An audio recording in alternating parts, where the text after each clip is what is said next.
Hello everyone, this is Pooja Sharma from Pooja Sharma classes. उम्मीद करती हूँ आप सब अच्छे होंगे।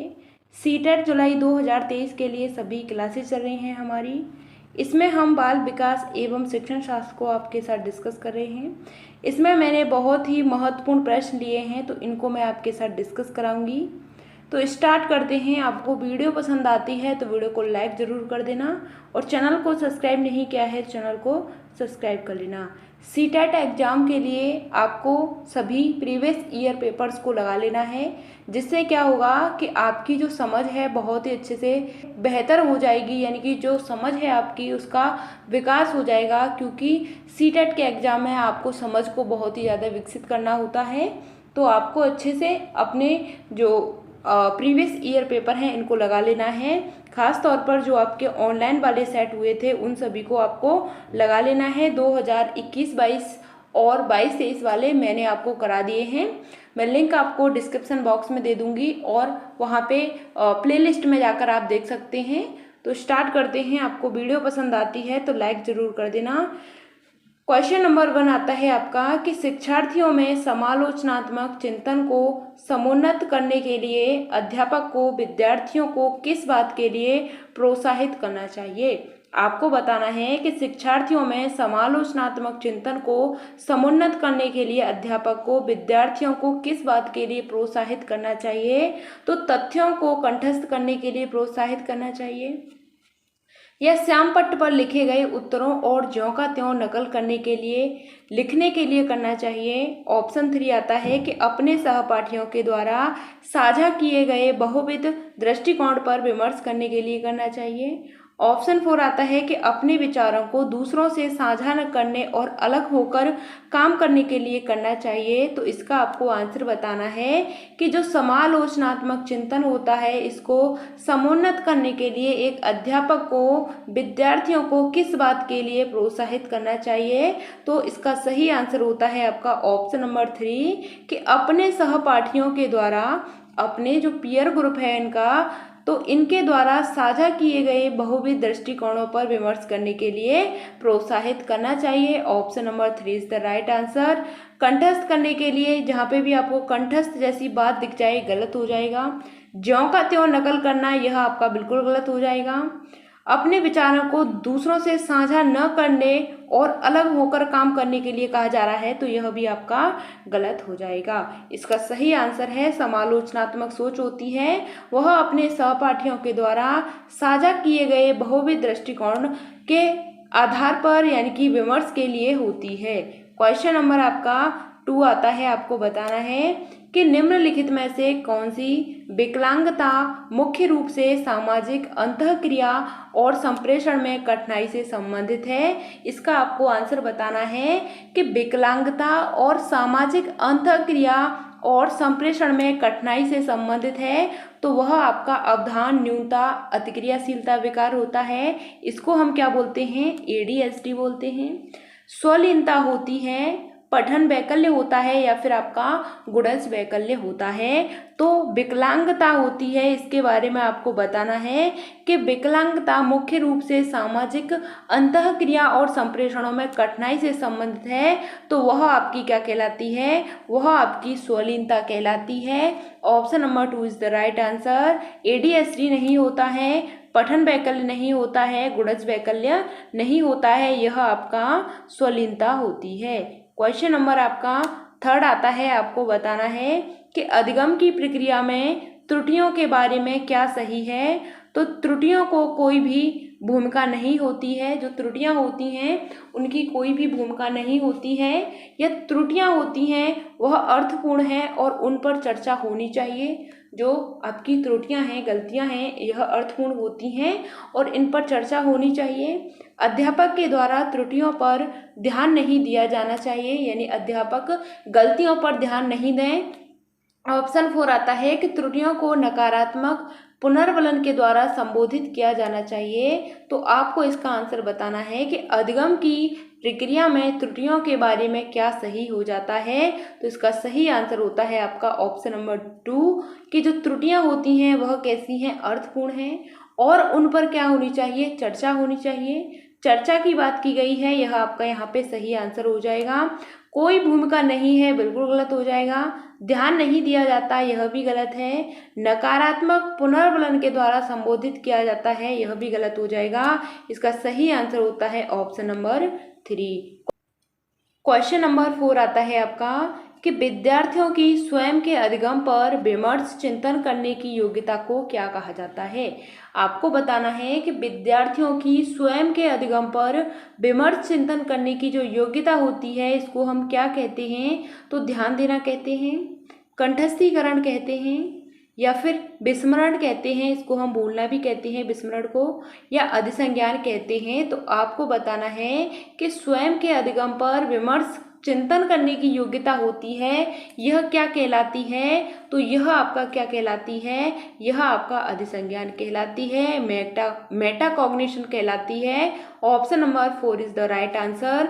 ध्यान देना आपका यहाँ पे गलत हो जाएगा, कंठस्थीकरण गलत हो जाएगा, विस्मरण भी आपका गलत हो जाएगा, यह आपका अधिसंज्ञान होती है। जो स्वयं के अधिगम पर विचार विमर्श करने की योग्यता होती है, वह आपका मेटाकॉग्निशन कहलाता है। क्वेश्चन नंबर आपका 5 आता है, आपको बताना है आपकी कक्षा में एक दृष्टिबाधित विद्यार्थी है, ये आपकी कक्षा में एक दृष्टिबाधित विद्यार्थी है, अनुदेशनात्मक अनुकूलन के रूप में आप किस उपागम को अपनाएंगे। आपको बताना है, आप एक टीचर हैं तो उसके लिए विभिन्न प्रकार की दृश्यात्मक प्रस्तुतिकरण पर बल देंगे। ऑप्शन 2 आता है कि विभिन्न प्रकार की स्पर्श करने वाली सामग्रियों का इस्तेमाल करेंगे, अनुदेशन के समय विद्यार्थी से बहुत दूर खड़े होंगे, या स्वतंत्र से पढ़ने और समझने के लिए मुद्रित सामग्री देंगे। तो क्वेश्चन नंबर 5 का आपको आंसर बताना है कि आपकी कक्षा में एक ऐसा बच्चा है दृष्टिबाधित है, अनुदेशनात्मक अनुकूलन के रूप में आप किस उपागम को अपनाएंगे। तो इसका सही आंसर होता है आपका ऑप्शन नंबर 2 कि विभिन्न प्रकार की स्पर्श करने वाली सामग्री का इस्तेमाल करेंगे। क्या करेंगे, विभिन्न प्रकार की स्पर्श करने वाली सामग्री का इस्तेमाल करेंगे। Option number 2 is the right answer. दृश्यात्मक प्रस्तुतिकरण पर बल देंगे, यह आपका गलत हो जाएगा। दूर खड़े होना, यह भी आपका गलत हो जाएगा। मुद्रित सामग्री देना, यह भी आपका यहाँ पे गलत हो जाएगा। इसका सही आंसर होता है ऑप्शन नंबर 2। क्या करेंगे, दृष्टिबाधित बच्चा है तो जो स्पर्श करने वाली सामग्री है, इनका हमें क्या करना है, इस्तेमाल करना है। क्वेश्चन नंबर आपका 6 आता है, आपको बताना है कि निम्नलिखित में से किस संप्रत्यय की व्याख्या लेव वाइगोत्स्की ने की है। लेव वाइगोत्स्की ने किस संप्रत्यय की व्याख्या की है, आपको बताना है। यह आपका सामाजिक अनुबंधन अभिविन्यास होता है, यह आपका समीपस्थ विकास का क्षेत्र होता है, निजी वाक होता है, या पाठ होता है। तो इसमें आपको बताना है कि जो लेव वाइगोत्स्की हैं, इन्होंने कौन से संप्रत्यय की व्याख्या नहीं की है। तो इसका आपको आंसर बताना है। जो आपका सामाजिक अनुबंधन अभिविन्यास है, इसकी व्याख्या नहीं की है। समीपस्थ विकास का क्षेत्र, इसकी व्याख्या की है। निजी वाक्य की है, पाठ की है। तो यह आपके यहाँ पे तीनों के तीनों सही हो जाएंगे, बाकी आपके यह गलत हो जाएगा। इसकी इन्होंने क्या नहीं की है, इसकी व्याख्या नहीं की है सामाजिक अनुबंधन अभिविन्यास की। Option number 1 is the right answer. नहीं पूछा है, इसलिए ऑप्शन नंबर 1 सही आपका हो जाता है। क्वेश्चन नंबर आपका 7 आता है, आपको बताना है कि लेव वाइगोत्स्की के अनुसार हमारी, यहाँ पे बताना है आपको, हमारी संज्ञानात्मक संरचनाओं और चिंतन करने के निर्माण में महत्वपूर्ण भूमिका निभाते हैं। तो यह आपका स्कीमा होता है, सामाजिक संपर्कता होती है, यह आपका आनुवंशिक प्रवृत्तियां होती हैं, अनैच्छिक सहज क्रियाएं होती हैं। तो आपको बताना है लेव वाइगोत्स्की के अनुसार कि जो हमारी संज्ञानात्मक संरचनाएं और चिंतन प्रक्रिया के निर्माण में महत्वपूर्ण भूमिका निभाती हैं, तो वह आपकी क्या कहलाती हैं, वह आपकी सामाजिक संपर्कता कहलाती है। क्या कहलाती है, सामाजिक संपर्कता कहलाती है। Option number 2 is the right answer. Schema की बात कौन करते हैं, स्कीमा की बात जीन पियाजे करते हैं। तो इसके सही आंसर होता है ऑप्शन नंबर 2, क्योंकि जो लेव वाइगोत्स्की हैं, यह हमेशा समाज और संस्कृति की बात करते हैं। किसकी बात करते हैं, समाज और संस्कृति की बात करते हैं, इसलिए इसका आंसर होता है ऑप्शन नंबर 2।